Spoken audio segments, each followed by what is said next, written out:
بسم اللہ الرحمن الرحیم۔ حضرت امام بخاری رحمۃ اللہ علیہ ایک گناہ کے بارے میں یوں ارشاد فرماتے ہیں کہ وہ گناہ میں نے زندگی میں کبھی کیا ہی نہیں ہے۔ کس گناہ کے بارے میں امام بخاری رحمۃ اللہ علیہ یوں ارشاد فرما رہے ہیں اور اتنے اعتماد کے ساتھ ارشاد فرما رہے ہیں؟ میں آگے بتاتا ہوں۔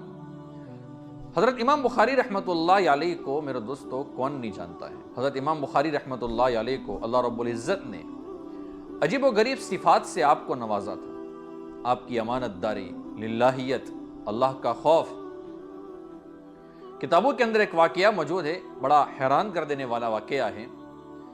ایک مرتبہ حضرت امام بخاری رحمۃ اللہ علیہ کے پاس کچھ سامان آیا تجارت کی غرض سے، تو کچھ تاجر آئے اور حضرت امام بخاری رحمۃ اللہ علیہ کو فرمایا کہ یہ سامان آپ ہمیں بیچ دیں، ہم بطور پروفٹ کے، بطور نفع کے ہم آپ کو 5000 درہم دیں گے۔ تو امام بخاری رحمۃ اللہ علیہ نے فرمایا کہ میں تم کو کل جواب دوں گا۔ وہ لوگ چلے گئے۔ دوسرے دن کچھ اور تاجر آئے اور وہ آ کر یوں عرض کرنے لگے کہ حضرت ہم آپ کو 10,000 درہم بطور پروفٹ کے دیتے ہیں، یہ سامان آپ ہمیں بیچ دیں۔ امام بخاری رحمۃ اللہ علیہ نے فرمایا کہ میں آپ کو نہیں بیچ سکتا ہوں، میں نے راستے میں آتے ہوئے کل جن لوگوں سے 5000 درہم پروفٹ میں بات طے ہوئی تھی، میں نے ان کی نیت کر لی ہے، تو میں نے ان کی جب نیت کر لی ہے تو میں آپ کو بیچ نہیں سکتا ہوں۔ تو انہوں نے کہا کہ حضرت ہم آپ کو 5000 درہم زیادہ دے رہے ہیں، آپ کیوں منع فرما رہے ہیں؟ حضرت کا جواب سنیں۔ حضرت نے فرمایا کہ میں 5000 درہم کی وجہ سے اپنی نیت کو بگاڑ نہیں سکتا ہوں۔ یہ امام بخاری رحمۃ اللہ علیہ ہے، یہ ان کے اندر تقوی اور پرہیزگاری تھی۔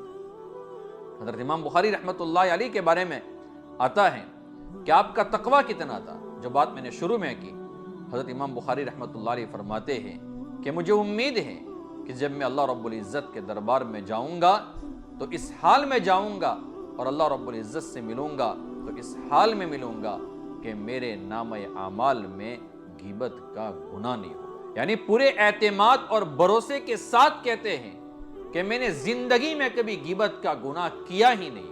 اندازہ تو لگائے میرے دوستو کہ کس قدر امام بخاری رحمۃ اللہ علیہ کے اندر تقوی تھا اور پرہیزگاری تھی۔ اچھا، خوشخبری کیا ملی؟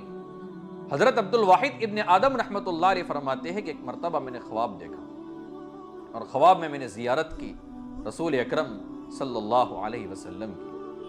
اللہ کے نبی صلی اللہ علیہ وسلم ایک جگہ پر کھڑے ہیں اور آپ کے ساتھ صحابہ کرام کی ایک جماعت بھی ہے۔ میں نے اللہ کے نبی صلی اللہ علیہ وسلم کو سلام کیا۔ اللہ کے نبی صلی اللہ علیہ وسلم نے سلام کا جواب دیا۔ میں نے عرض کیا یا رسول اللہ، آپ یہاں پر کس کے انتظار میں کھڑے ہیں؟ آپ یہاں پر کیوں تشریف لائے ہیں؟ تو اللہ کے نبی صلی اللہ علیہ وسلم نے مجھ سے یوں فرمایا کہ میں اور یہ صحابہ محمد ابن اسماعیل کا انتظار کر رہے ہیں، یعنی حضرت امام بخاری رحمۃ اللہ علیہ کے انتظار میں کھڑے ہیں۔ حضرت عبد الواحد ابن آدم رحمۃ اللہ علیہ فرماتے ہیں کہ چند دنوں کے بعد میں نے امام بخاری رحمۃ اللہ علیہ کی وفات کی اطلاع سنی، وفات کی خبر میں نے سنی، تو یہ بالکل وہی وقت تھا جس وقت میں نے اللہ کے نبی صلی اللہ علیہ وسلم کی خواب میں زیارت کی۔ آپ اندازہ لگا لے کہ اللہ کے نبی صلی اللہ علیہ وسلم حضرت امام بخاری رحمۃ اللہ علیہ کو لینے کے لیے آئے تھے صحابہ کرام کی جماعت کے ساتھ۔ اس لیے میرے دوستو، ہم بھی تقوی اختیار کریں، پرہیزگاری اختیار کریں اور اپنے آپ کو گناہوں سے بچائیں۔ اللہ تبارک و تعالی ہمیں عمل کرنے کی توفیق عطا فرمائے۔ اور یہ ساری باتیں تاریخ بغداد اور سیر و اعلام النبلاء کے اندر موجود ہیں۔